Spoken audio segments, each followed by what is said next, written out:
The legend lives on from the Chippewa on down of the big lake they call Gitchagumi. All right, welcome to the History and Music Podcast. This is your host, Scott Gifford. I'm joined with Sean Oborn again, and we have a special guest, Brett Cain. Welcome you to the podcast. Thank you so much. Sorry, I brought you in at the same time. I'm always here, though. Brett's the special one. No, you guys are the specialist. I'm so honored to be here, guys. This is a great opportunity. Big fan of the show, and it's a pleasure. Oh, well, the pleasure is ours, I'm sure. And it's an honor to have you listen to our show, let alone be on it. Your reputation precedes you, Brett. Yeah. And honestly, people say this a lot, but you are one person I would consider like a literal warrior poet, because you'll fight anyone and you read some serious books, man. And I love it. So thank you. The honor Thank is you ours so for much. sure. Yeah, the best. That's truly a supreme compliment from a supreme friend. When I was in college, this will show how much of a nerd I am, but I had a buddy call me Goku from Dragon Ball Z because I was so friendly, but I loved to fight. So what does it take to get you to go Super Saiyan though? Man, it unknown, never happened yet. So You haven't reached that hopefully. level yet, huh? That's very fitting. So, Brett, let's get to know you a little bit since you're our guest. Why don't you introduce yourself? Who are you? What do you got going on? What kind of music do you like? Just lay it on us. Absolutely. Well, I'm a husband, a father. I love to write. I love to read. I love boxing. My taste in music has been very eclectic. Pretty vanilla, I'd say, but it sounds like a cop-out, but it's totally true. I like songs in every genre. Lately, I've been listening to a lot of Heilung, which is the kind of folky Icelandic metal. Yeah, love them. And in fact, your recommendations from this podcast have been stellar. So I've gone back. Warren Zevon, huge fan of Warren Zevon. And I never got too much into Dropkick Murphys. I was more of the Flogging Molly guy, and there's a lot of crossover there, but loved the Fields of Athenry. That's been stuck in my head all day. So I've been listening to it on repeat. And I'm a sucker for Dido, Adele, and nice. Nice. So pretty wide variety. Florence and the Machine, and then all the old folky stuff, John Denver, Gordon Lightfoot, Jim Croce. Nice. That's kind of the light that I see you in is like the folky Gordon Lightfoot style, John Denver, especially because like I feel like we bring this up in almost every episode is like these music chats on Twitter. Yep.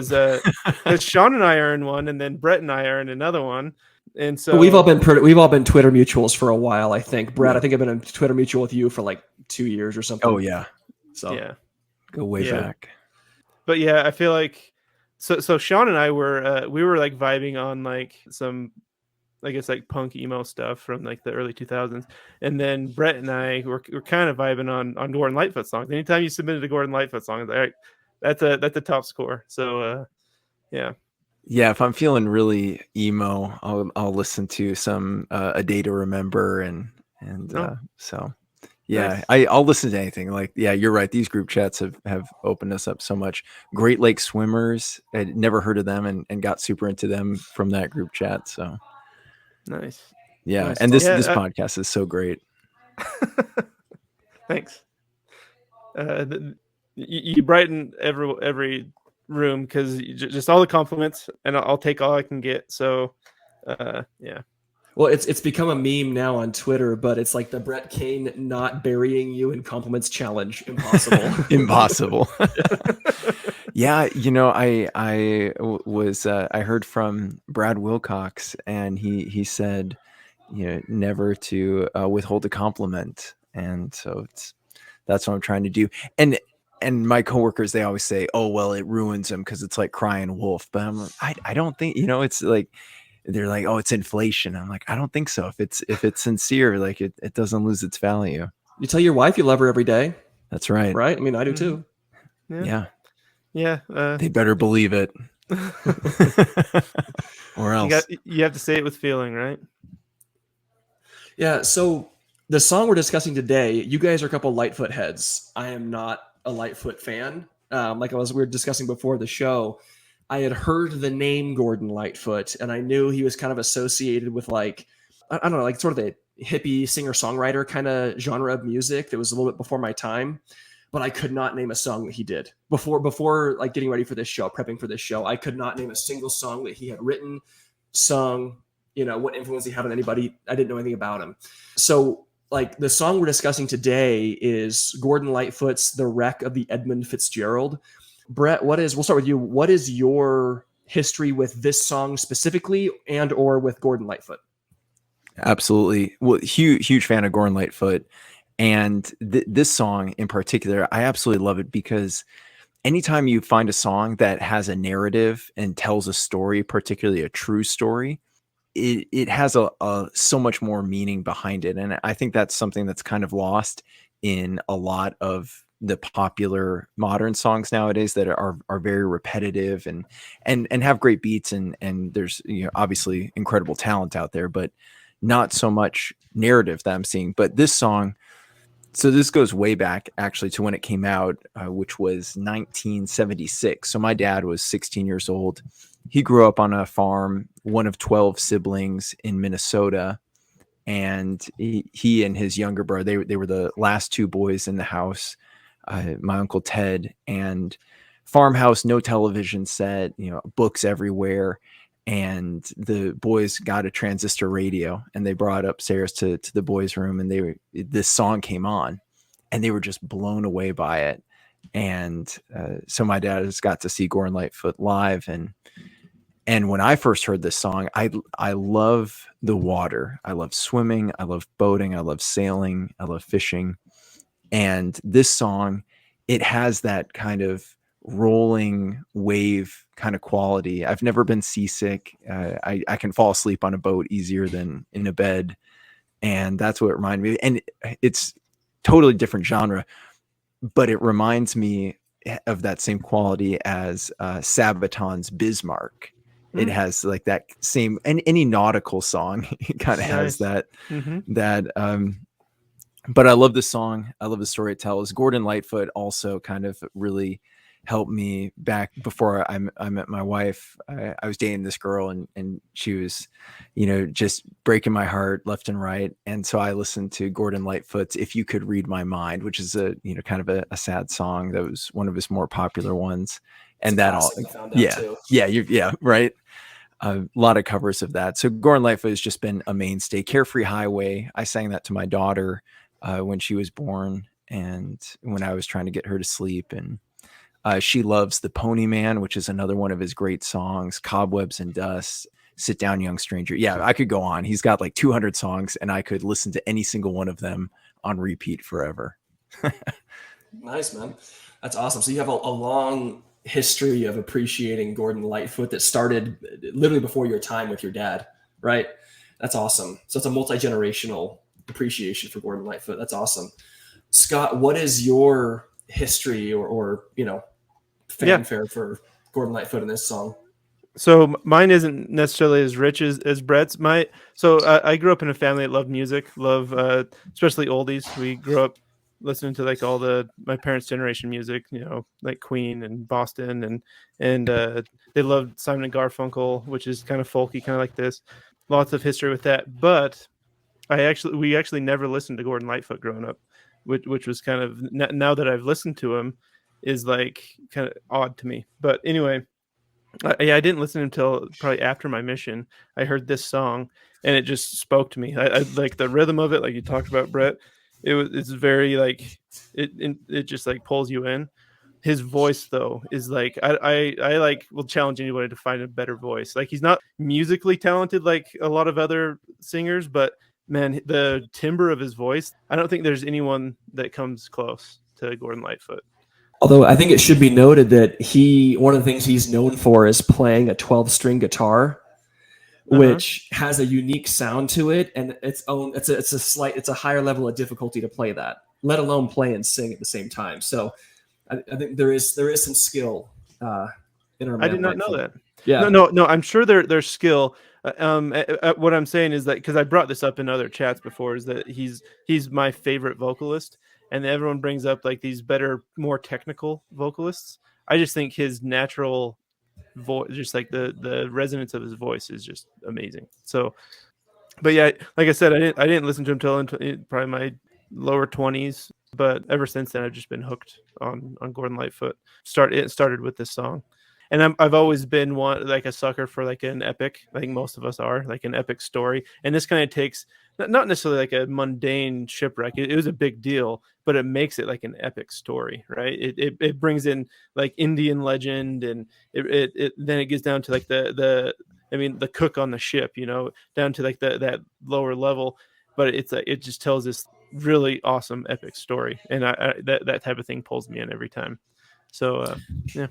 I agree, and it's interesting because I think Gordon Lightfoot is probably just one of the few still around of what they call the singer-songwriter, which sounds like someone who just sings and plays a song. But the idea was something kind of came around in the 60s, I think, where, country songs back in the day used to tell a story, right? They tell a long story, and sometimes they have a chorus in there, but it was, trail, tales they would sing and put to guitar. Singer-songwriter is very similar. It's kind of a more folky version, but that was the whole idea, was that you're a storyteller and you're putting a story to music. And so that's what Gordon Lightfoot is doing here, is he wrote this whole thing himself. There's no co-author, no co-writer, and so he's quite literally telling the story of the wreck of the Edmund Fitzgerald. And this song doesn't even have a chorus. It's like 6.5 minutes long of him just telling this like really crazy like story of this maritime tragedy from the mid-70s. Right. And his way with words, I haven't studied any of his songs like I did this one for this episode, and just like his turn of phrase is so awesome. Like the way he pulls things in, he'll reference things from before, but then just like his phrasing, it's really cool. So to the audience, as we're going through these and as you listen to it, listen to the lyrics, listen to how it like how he can turn a sentence on its head and then rhyme it somehow. He's awesome. He's a great songwriter.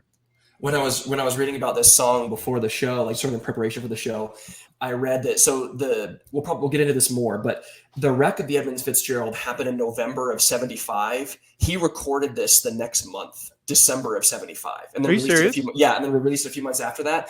But apparently, he had this huge issue with like a writer's block while he was writing this song.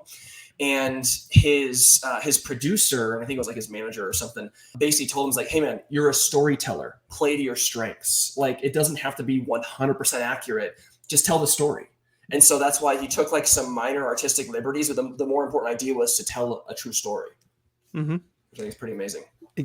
What's also a fun little tidbit, I actually didn't know that, so I'm glad you researched that, is about 2 weeks after he wrote this, he showed it to Paul Simon of Simon and Garfunkel fame, who was over at his house, and he took him upstairs, and they were having a party going on, and he played it for him, and Paul Simon was like, yeah, it's good, and he's like, great, and so that's pretty cool that these great singer-songwriters were mutually supportive. Yeah, that's awesome. And yeah, that like you said, that genre that lends itself a lot to storytelling, which is kind of why we've kind of on this podcast we've kind of lived in that singer-songwriter like 60s 70s land for a little while, and we probably will for a while too. Let's see, do we want to get into the lyrics then? Is that enough? Is that enough preamble? Yeah, absolutely. I I was thinking about it before the show. Like, this song is very long. It's like Led Zeppelin, status with the length. So we can go through every line if you guys want to, but that might be a very long show if we go through each line individually. But I'm fine with whatever you guys want to do. Yeah, and there are some verses that are like that aren't necessarily as history rich, but they're still really good. Like my favorite verse is probably the second to last, where it goes through all the lakes and describes them and stuff. It's really cool, but it doesn't necessarily have a lot of historical context, but still worth listening to, and maybe we'll read it up. I don't know. We'll see if we have time. Yeah, let's start it off. I'll start off, and we'll see if we have any insights as we go through. So it starts off with, the legend lives on from the Chippewa on down to the big lake they called Gitchigumi. And the Chippewa is an Indian tribe, right, in the area, in that northeast area of America, southeast of Canada, right? Great Lakes area. Yes. Yeah. Gitchigumi is their name for Lake Superior, and it translates to big sea or huge water. Which is very apropos, because I mean, in the US and Canada, a lot of us like already know this, but the Great Lakes are quite literally great. They are almost like little oceans by themselves. I mean, you can surf on the Great Lakes. They have surf competitions on the Great Lakes because they're so vast, so deep, so large that it's almost like an ocean. And it's interesting that, you know, the next line there is the big lake they call Gitchigumi. I hadn't heard that sort of that legend of the Chippewa, but it's, I guess, this legend of the Chippewa. The next line says, "The lake, it is said, never gives up her dead," which will come into play later once we get to the song. But do you guys know anything about that? Is that like a true? I've never heard that before. Yeah, on his website, he has this like whole page devoted to this song, and the website's kind of hilarious. You can tell it was written in like 1999 or something. But, by the way, Gordon Lightfoot considers this song his best work ever. This is his magnum opus. Yeah, exactly. According to himself. Yeah, and I would agree with that. And to answer that question, so one of the reasons is that the water is so cold that the bodies are well preserved and they don't float to the top, and that's the reason for that. Huh. And they never recovered the sailors from the Edmund Fitzgerald, which is very sad. But yeah. And you guys were talking about a storytelling, making it epic, and he starts off with, you know, the legend, you know, and that's the first line. Yeah, it pulls you in. It pulls you in so fast. Yeah. Oh, and so then, I mean, it talks about the gales of November, which he talks about. He references several times. That's when the ship sank. That's when the this whole incident happened. Was basically early November of 1975.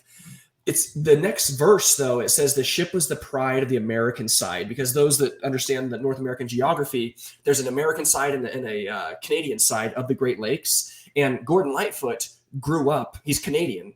And he grew up on the Canadian side of the Great Lakes. And so he's done a lot of like sport sailing on his own in the Great Lakes. He grew up in the area. So he's very familiar with these Great Lakes and how crazy the weather can be, how big they are, how cold they are. So this ship, the Edmund Fitzgerald, was basically an ore tanker, not an oil tanker, but an ore tanker that was built in the late 50s. And it was from the American side of the Great Lakes. It would sail out of Wisconsin. But that's why they call it the ship of the ship was the pride of the American side. They're referring to the American side of the Great Lakes. I didn't realize he was basically a local for this, right? So he probably kept up with a lot of the, I don't know if you'd say politics, but like the stuff going around on the Great Lakes, like the industry and the sports and stuff like that go on there. So that's cool. Yeah, I don't know if you guys saw this, but what inspired him to write this song wasn't just that it happened near his hometown, but he read a Newsweek article that came out a few weeks after the sinking. And the Newsweek article misspelled the name Edmund Fitzgerald. It's spelled like an O instead of a U. And so now Gordon Lightfoot reads this and he's like, dude, this is like this massive tragedy right here in my hometown. It just happened and they can't even get the name right. Who's going to remember these men, these mariners, right? These brave sailors that braved these waters for years and years and years to sail through these gales, you know? And so that's what inspired him to write this. Was he wanted to basically sort of, I guess, etch their memory in stone, you know, which I think is pretty powerful. That is awesome. And I don't know if you guys heard this, but he actually did a rewrite as well, because once divers confirmed, because it was suspected that the hatches were left open, that led to the sinking.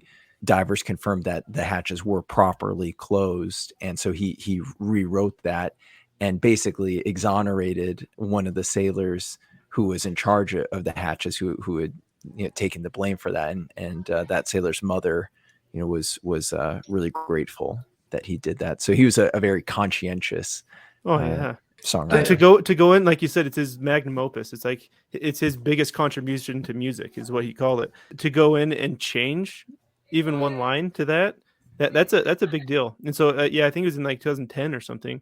Ever since then, any performance or recording since then has a new line, and we'll get to that later on in the song. But there's a new line that like you said, exonerates the individual. Yeah, he's done that a couple times where he'll change, like in a live recording or in a live show, he'll change a line here or there because some local mentions something. Hey, the church isn't really musty. You shouldn't call it a musty old church, And so he'll kind of change a line live or re-record it because of that, which is kind of cool. So it's like as information comes to light, or as people tell him, like give him more, I guess, color to the show or to the situation, he changes the song, which is kind of cool. Yeah, that's awesome.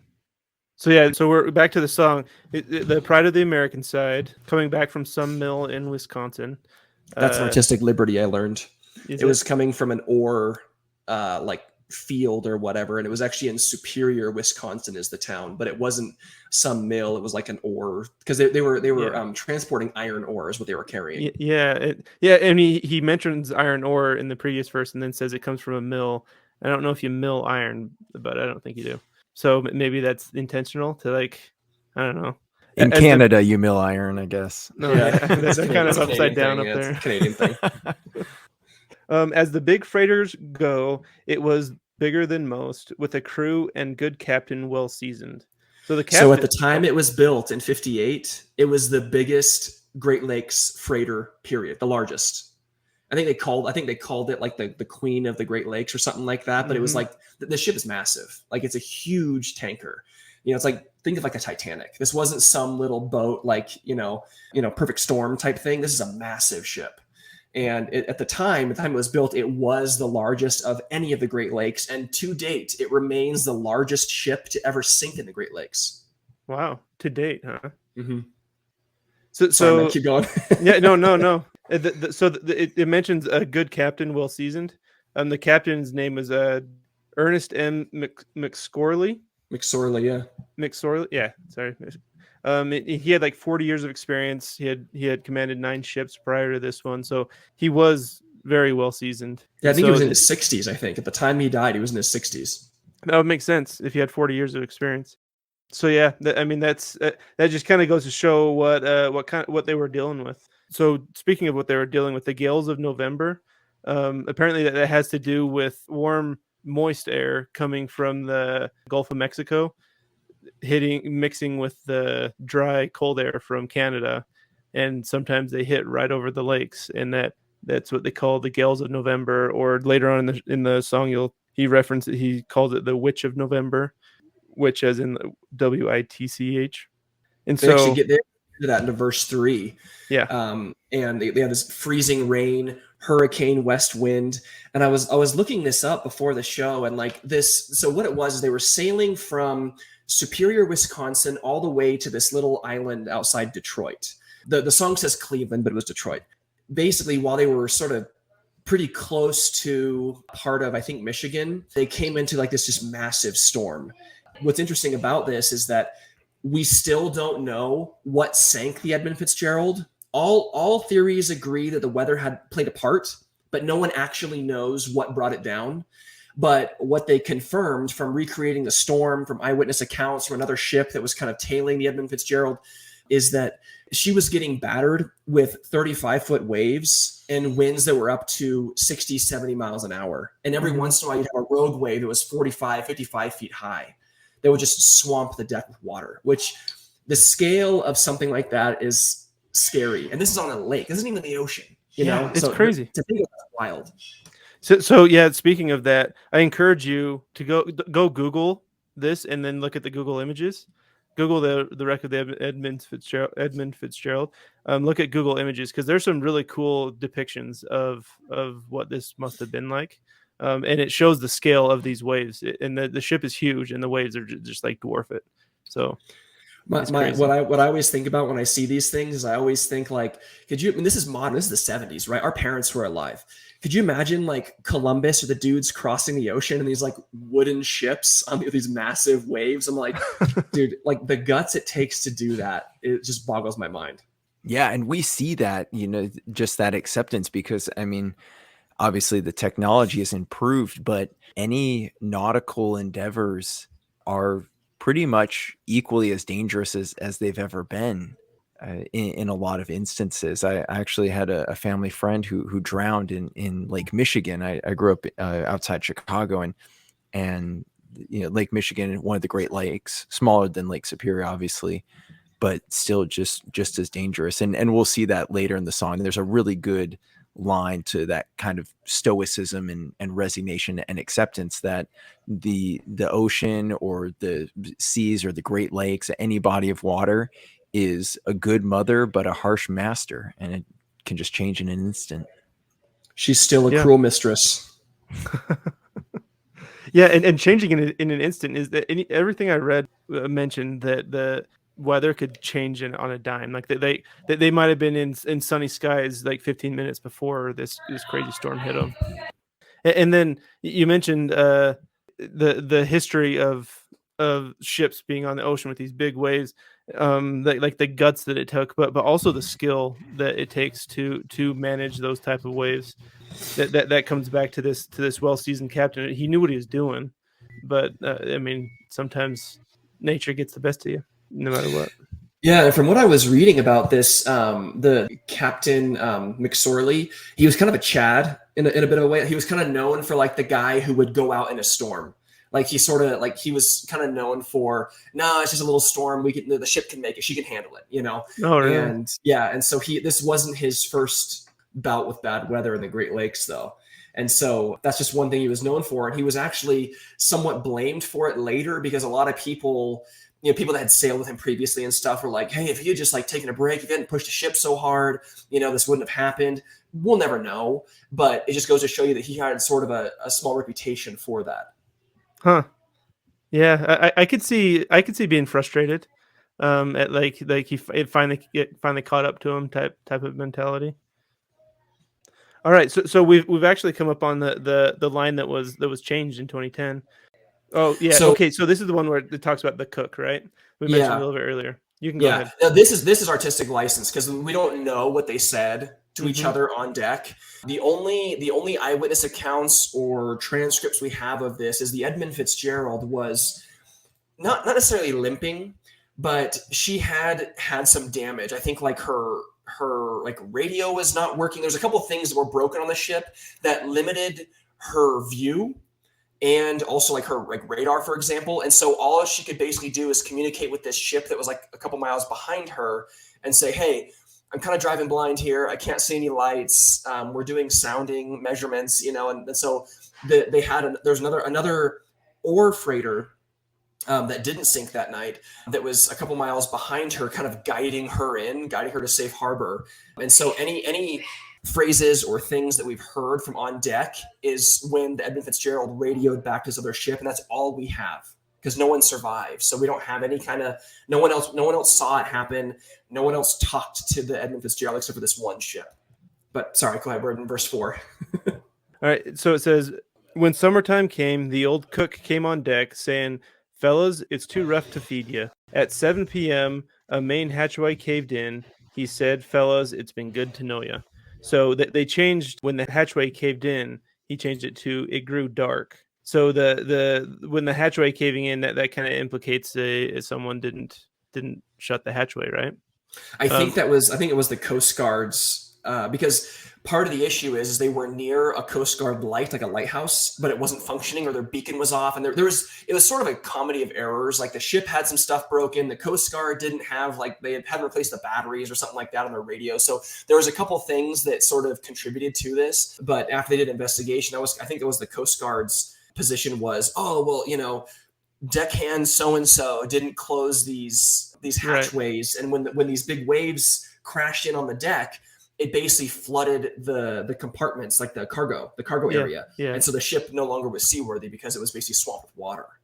Right. And actually a big reason why they thought that is the iron ore was actually in the form of like what's called taconite pellets, which apparently it absorbs a lot of water, and which is a dangerous thing on a big ship like this. So again, that line now is at 7 p.m. it grew dark. It was then he said, fellas, it's good. It's been good to know you. So yeah, now it's he records, now it grew dark. He records that as the last line from the cook. The last line that we know of is actually from the captain. And do you guys know what it is? No. No. So Captain McSorley, he radioed back to this ship that was tailing him behind him. And earlier in the day, he had mentioned, hey, we're taking a little bit of water. I think our lights aren't working. So there's a couple of issues they were having. They had a bit of a list, which is when the ship is kind of sailing sort of at an angle. So he radioed all this stuff back to this other ship to kind of report their status. And the last radio transmission was right around 7 p.m., I think. He said that he and the crew were holding their own. And Really? That was the last radio transmission. Yeah. Wow. I mean, based on the little I know about him, that sounds about right. Yeah, Sorry.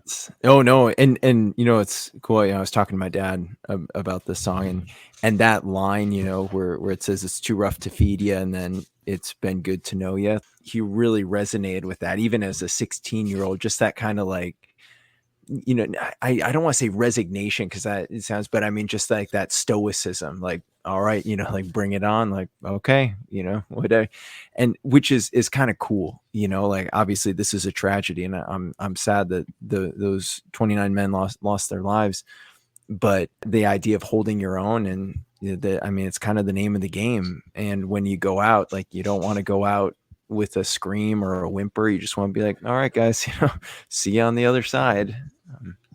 Yeah. I really like that. It really honors the potential cook, the men on the boat, that they, like you said, they were stoic about they didn't panic. They were probably scared, but they held their own. Sorry, Sean. Yeah, it's kind of that just old fashioned manliness. You just round up your shoulders and you just deal with it. And I don't know. Sometimes I feel like that in our modern society is a lot of it's kind of lost. That whole idea of like, this is how I go. I'm just going to face it like a man. I wonder if it comes with the line of work. Because I was thinking that too, because this wasn't the first ship to sink in the Great Lakes, and it wasn't the last either. So they had to have known this was like a risk job. It's likely that this fictional cook, it wasn't his first like rub with death, right? Or his first close encounter with something like that. They're probably pretty hardened men that had seen their fair share. And so me, from an office job, that I would probably be panicking. I'd be the one that we're kind of denouncing. But these men, they'd seen their stuff. They knew.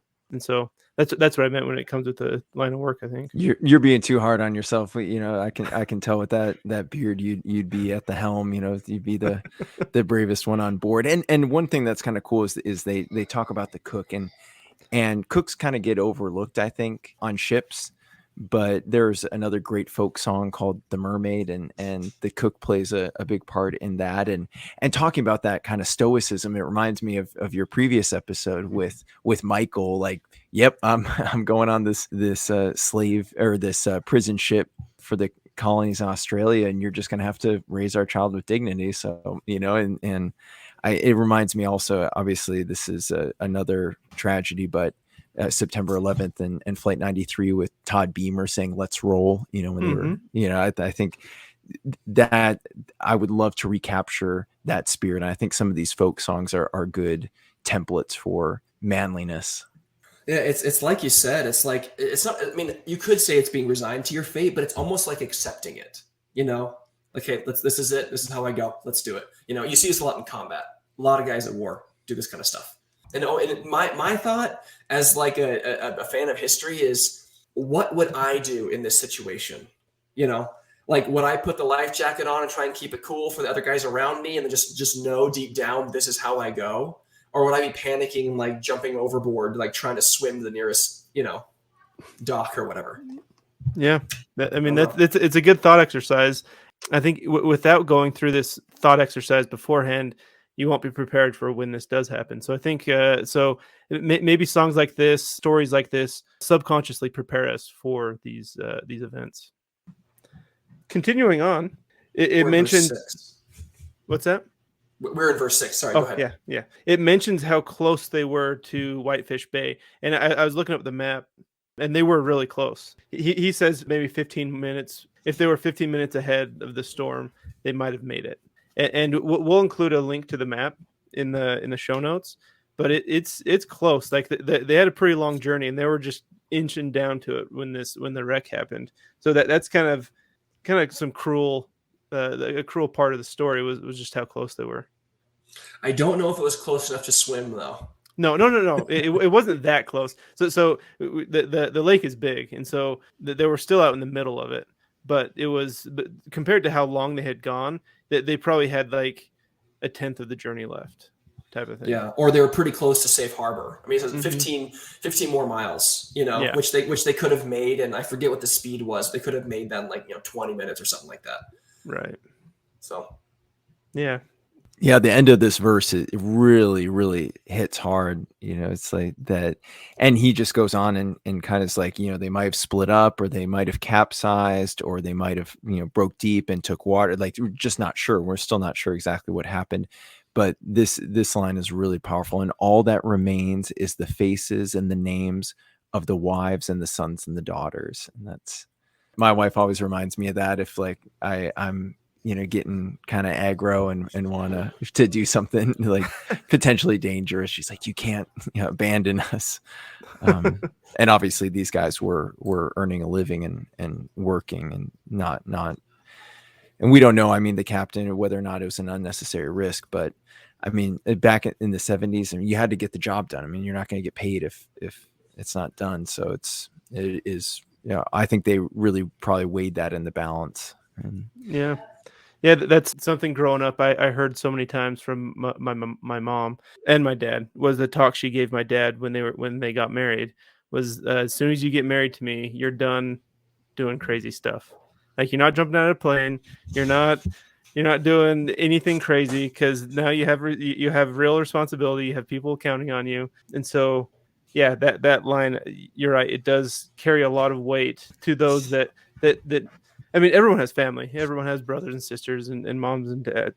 But having a wife and kids, it really changes you. And so that part kind of just, it hits you. It makes it real. Yeah.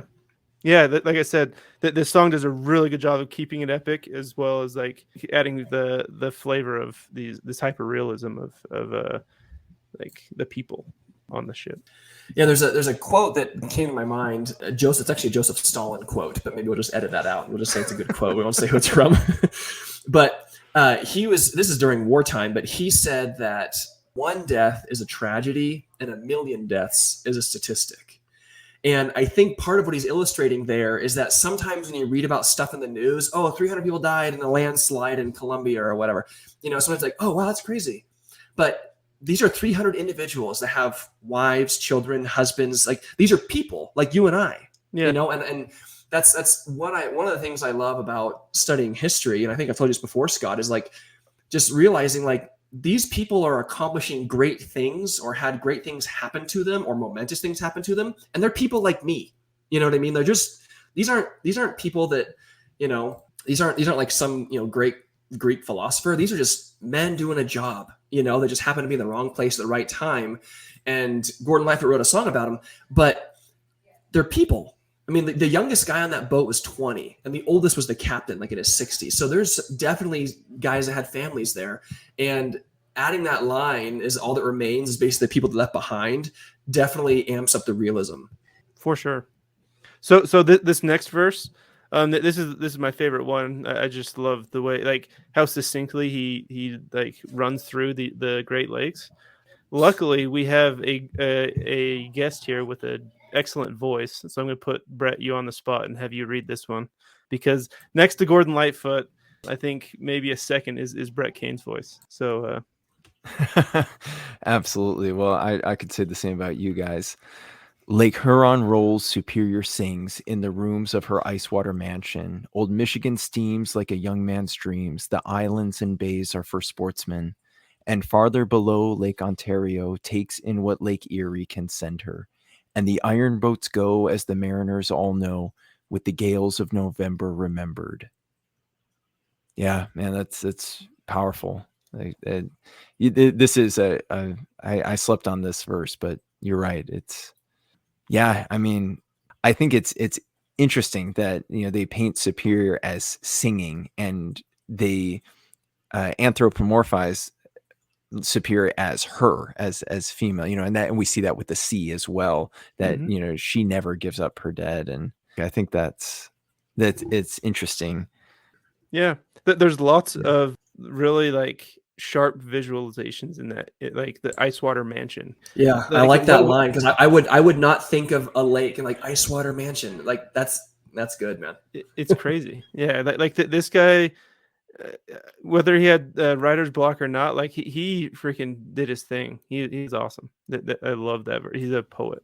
Even the line like "Old Michigan steams like a young man's dreams," and that's kind of like Old Michigan, young man. And it's interesting because, I mean, what's the young man dreaming about? Is it about, you know, a girl? Is it about, you know, battle? Is it about, you know, the water? It's really interesting. I think that there's so much that, and really just the fact that, I mean, this is a huge tragedy, but there were other boats out there that night that, you know, kept sailing, and the work had to go on, you know. And even though the whole world stops for these families, in many ways it doesn't on a larger scale, and maybe it should.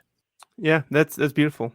And then it ties it all back into the story of the song with the iron boats go as the mariners all know, with the gales of November remembered. And I love how those last two words just roll off the tongue. It's awesome. All right, so and like I said before, that seems like more towards the end of the song, it loses historical context in the lyrics. It's more just like good poetry about the area. And anyway, Can I talk about the last verse 7? Yeah, please. So the verse 7 is, in a musty old hall in Detroit they prayed in the Maritime Sailors Cathedral. The church bell chimed till it rang 29 times for each man on the Edmund Fitzgerald. And then it goes back to that line from the very first of the song. The legend lives on from the Chippewa on down of the big lake they call Gitchagumi. But those first three lines there, or four lines there, is a real thing. It says a musty old hall in Detroit, in the Maritime Sailors Cathedral. That's a real church, and it's called the Old Mariners Church. It was built in like the 1840s, and it's like this really cool stone church in Detroit. It's not called Maritime Sailors Cathedral. That was just artistic license, but it's called the Old Mariners Church. But that's one of those lines where it says, in a musty old hall. Apparently, he had one of the parishioners of this church tell him after a show one time or something, "Hey, man, it's not really musty. It's just a regular old church." And so now he sings in a rustic old hall instead of musty. He changed it because of, you know, just being sensitive to the people that attend that church. But it says the church bell chimed till it rang 29 times. Now, 29 men, all the crew, all hands were lost on this tragedy. There was 29 men on board. Not one of them was recovered. All of them died. And that's true. The church bell at this church, starting, I believe, right after this happened, it rang 29 times for each guy that died. And they did this every year on the anniversary of the sinking until 2006. And then in 2006, they still do it every year, but now it's to commemorate like all lives lost it in the Great Lakes or whatever. Okay. But that's a real thing. Like the church bell ringing 29 times. It's a real church. You can go to it. Pretty cool. That is awesome. One thing that's pretty cool about Gordon Lightfoot when he recorded this is he cleared the studio and then turned off all the lights. Yeah, you saw it. Yeah, it's so except, you know, to see the lyrics, and I thought that was I didn't neat. know that. That's why do you think he did that? Was it to like bring the mood down or something? Yeah, that's a good question. I don't know why he did that. I mean, maybe just kind of out of reverence, and just, yeah, it's interesting. I mean, it would certainly set the mood, like you said, and yeah, I don't know, because it is kind of an ode, right? So it's like he's focusing his attention, like it's an outward way to focus your physically focus your attention just on the lyrics and just on this story. So yeah, like that's awesome. I really like that. And he researched a lot of his songs. I mean, he was really dedicated to that. And it's too bad. I mean, I think one of his biggest appeals now was his biggest setback back in the day is that he didn't leave Canada.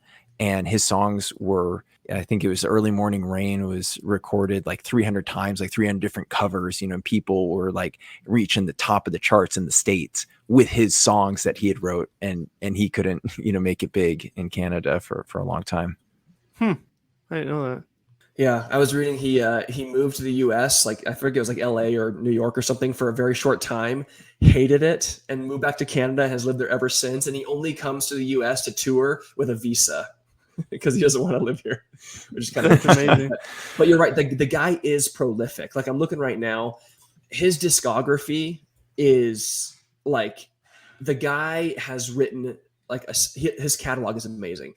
He wrote his first album came out in 1966, and as of 2021 he's still releasing music. He's got like dozens of albums. So I think what Brett was saying with the whole like just killed the lights, recording in the studio, reading from like a scrawled bit of paper, I think the guy just takes his craft seriously.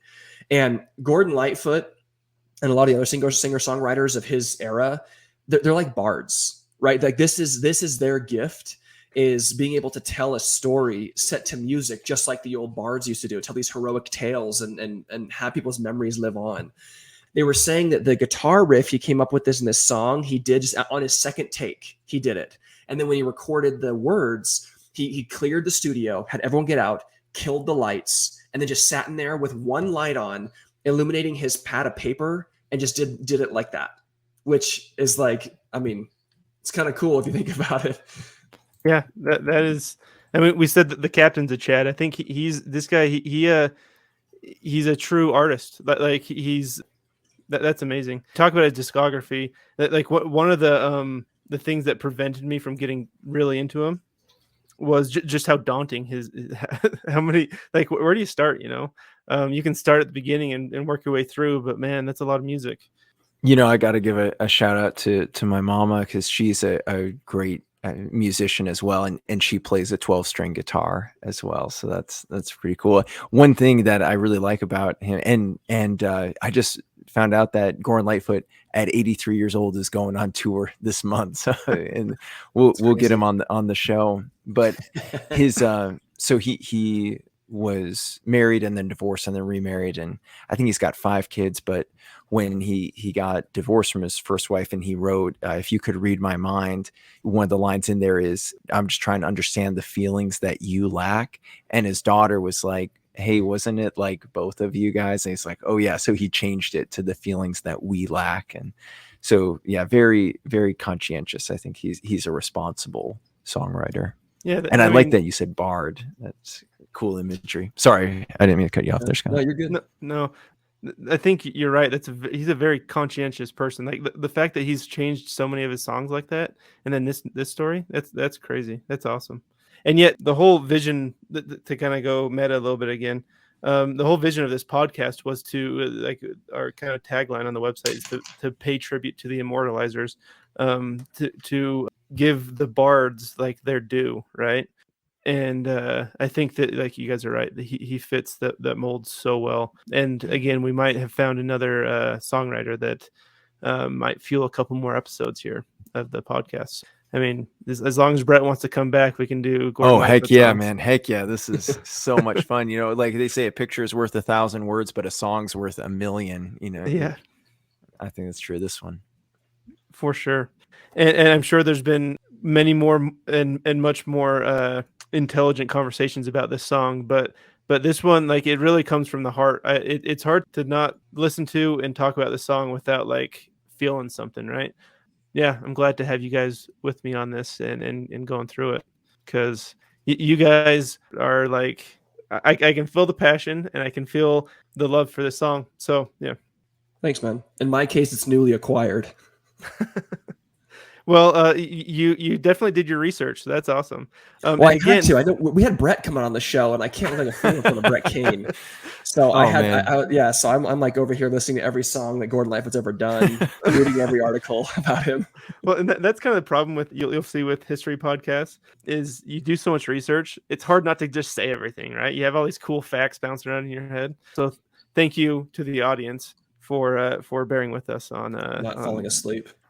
Yeah, and like kind of following our rambling. So So I guess to take us out, Brett, as you researched and re-listened to the song a couple more times for this, what stood out to you? What kind of changed for you on the song? What changed for you for the artist? Yeah, but what stood out for you? Yeah, I just a lot more appreciation for the good lives that we have. I mean, we don't know all the tragedies that people are going through, but I mean, they happen, whether it's on a grand scale that gets a bad write-up from Newsweek, or gets a song written about it, or something that, no one knows about but you. It definitely made me appreciate that so much more, and realize that there's a lot of power in music. And I mean, even in the scriptures say that, the song of the righteous is a prayer unto God. And I love that Gordon Lightfoot, mentioned God in this song, and he does that in several other songs. And I don't think we see that often enough in modern music. And yeah, just that, I think I love what you said, Sean, about a bard, because I think all of us can get bardic inspiration, from these kinds of songs, if we'll just listen to them.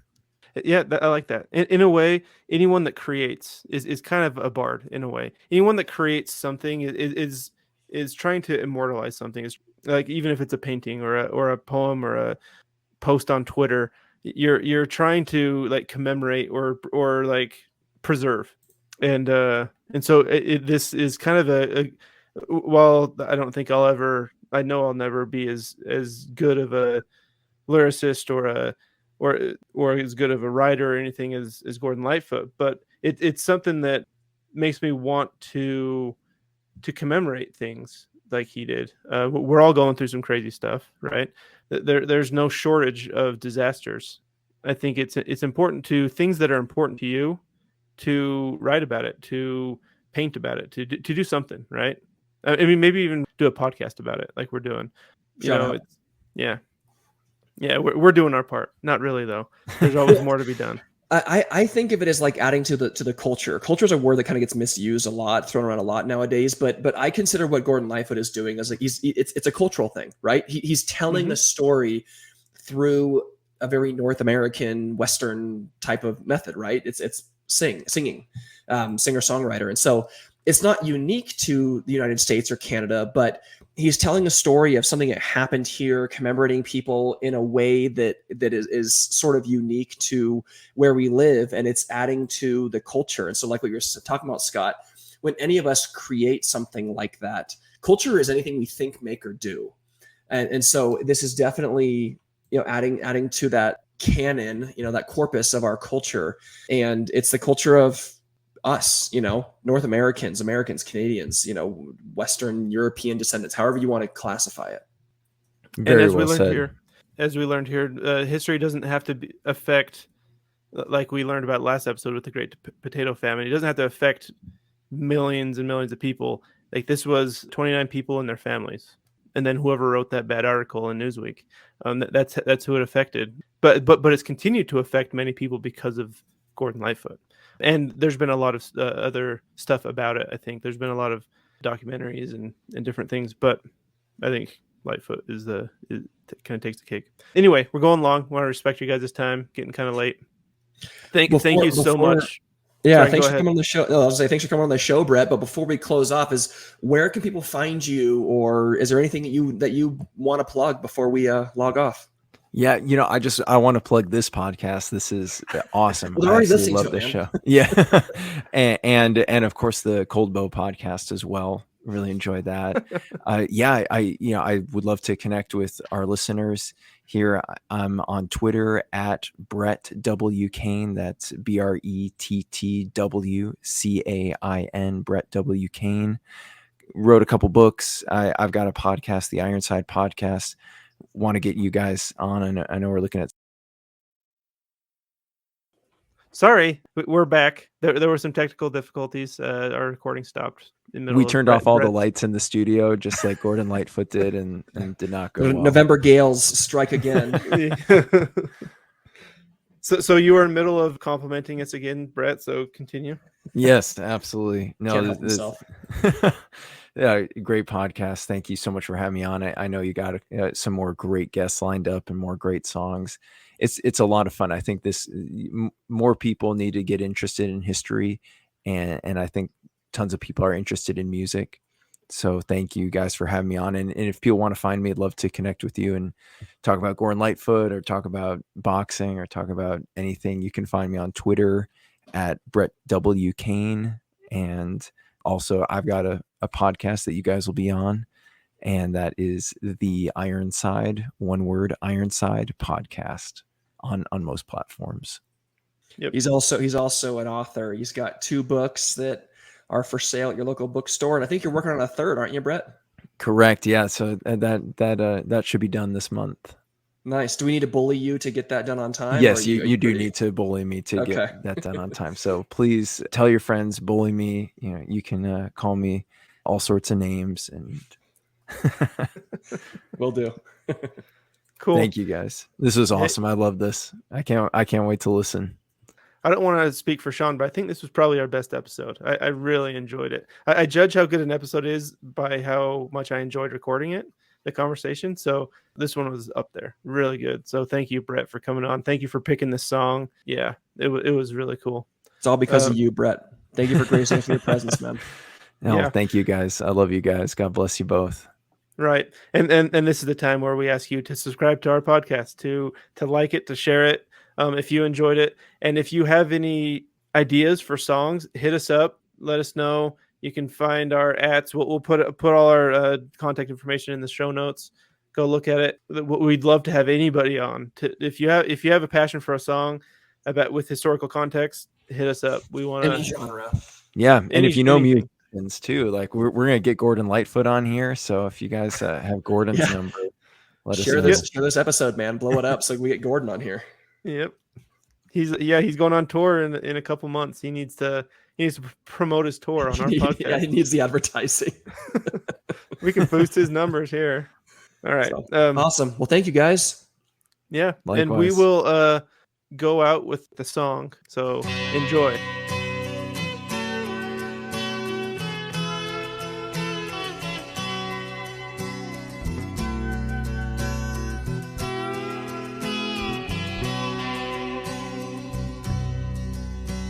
The legend lives on from the Chippewa on down of the big lake they call Gitchagumi. The lake, it is said, never gives up her dead when the skies of November turn gloomy. With a load of iron ore, 26,000 tons more than the Edmund Fitzgerald weighed empty. That good ship and true was a bone to be chewed when the gales of November came early. The ship was the pride of the American side, coming back from some mill in Wisconsin. As the big freighters go, it was bigger than most, with a crew and good captain well seasoned, concluding some terms with a couple of steel firms when they left fully loaded for Cleveland. Then later that night when the ship's bell rang, could it be the north wind they'd been feeling?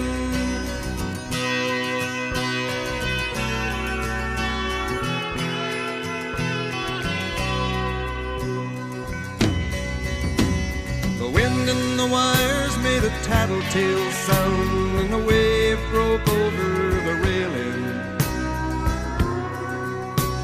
And every man knew, as the captain did too, 'twas the witch of November come stealing.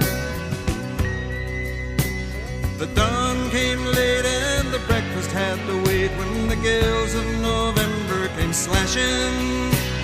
When afternoon came, it was freezing rain in the face of a hurricane west wind.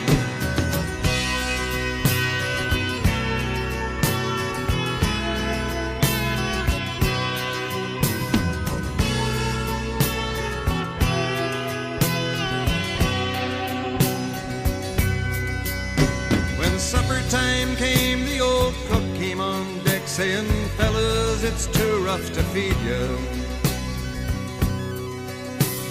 7 p.m. a main hatchway caved in. He said, fellas, it's been good to know ya. The captain wired in, he had water coming in, and the good ship and crew was in peril. And later that night, when his lights went out of sight, came the wreck of the Edmund Fitzgerald.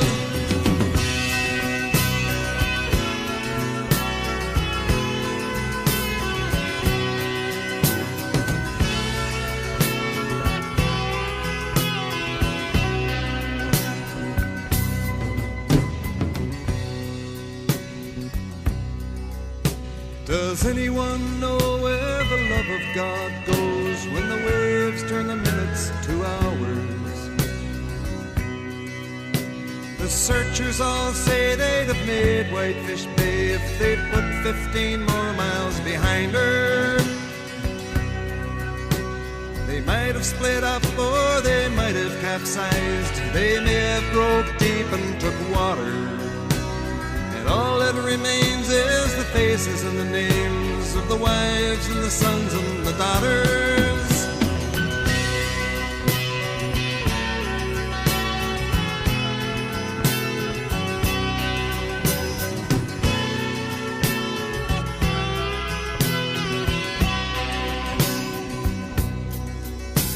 Lake Huron rolls, Superior sings in the rooms of her ice water mansion. Old Michigan steams like a young man's dreams. The islands and bays are for sportsmen. And farther below, Lake Ontario takes in what Lake Erie can send her. And the iron boats go, as the mariners all know, with the gales of November remembered.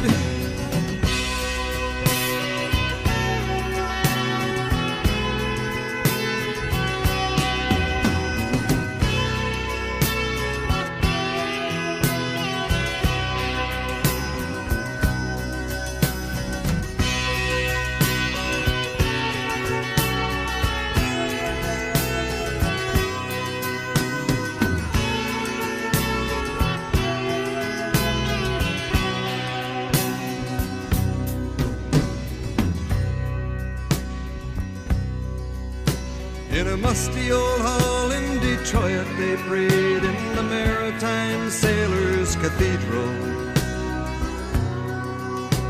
The church bell chimed till it rang 29 times for each man on the Edmund Fitzgerald.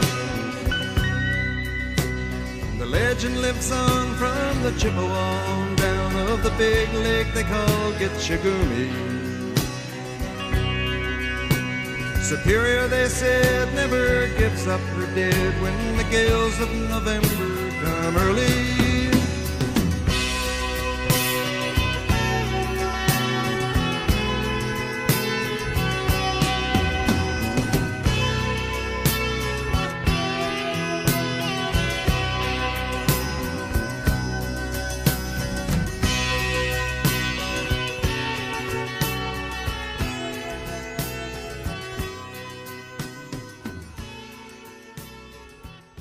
Thank you all for listening, and until next time, this has been Sean and Scott and Brett out.